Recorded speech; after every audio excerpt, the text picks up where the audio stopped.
தற்போது கிடைத்துள்ள அண்மை செய்தியை பார்த்து வருகிறோம்.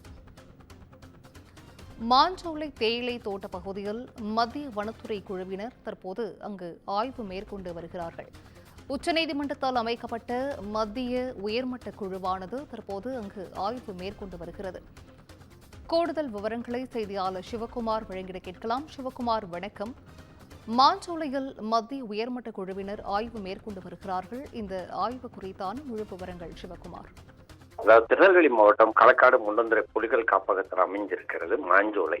அந்த பகுதி அதாவது மத்திய வனத்துறை தரப்புல தற்போது அதுக்கு ஆராய்ச்சி பண்ணிட்டு இருக்கிறாங்க. என்னன்னு பாத்தீங்கன்னா, அந்த பகுதி அதாவது மொத்தம் ஊத்து, நாலுமுக்கு, குதிரைவெட்டி உள்ளிட்ட 5 எஸ்டேட்டுகள் அங்க இருக்குதுங்க.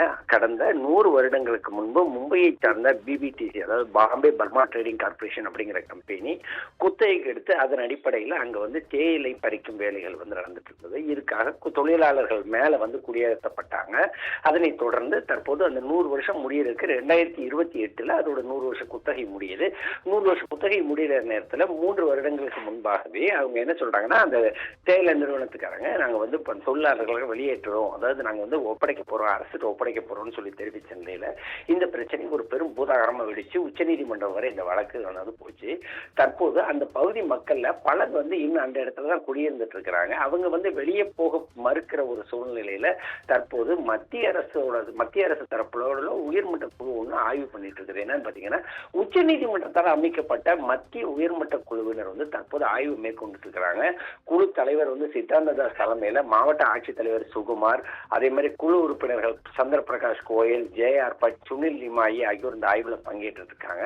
ஒரு புறம் அந்த மக்கள் தங்களுக்கு அடிப்படையான வசதிகள் கூட இல்லை, அதாவது சாப்பாடுக்கு கூட தாங்க ரொம்ப சிரமப்படுறதாகவும், கடந்த ஓரிரு மாதங்களாக தேயிலைகளை மட்டுமே அவித்து குடிக்க வேண்டிய ஒரு சூழ்நிலையில தான் நாங்க இருந்துட்டு இருக்கிறதாகவும் அவங்க வருத்தங்களை தெரிவிக்கிற நிலையில உச்சநீதிமன்றத்தால் அமைக்கப்பட்ட மத்திய உயர்மட்ட குழு மாஞ்சோலை பகுதியை முழுமையாக பாதுகாக்கப்பட்ட வனப்பகுதியாக மாற்றும் சாத்தியக்கூறுகள் குறித்து தற்போது ஆய்வு செஞ்சுட்டு இருக்கிறது. இங்க ஒரு கடும் எதிர்ப்பை ஏற்படுத்தி இருக்குது.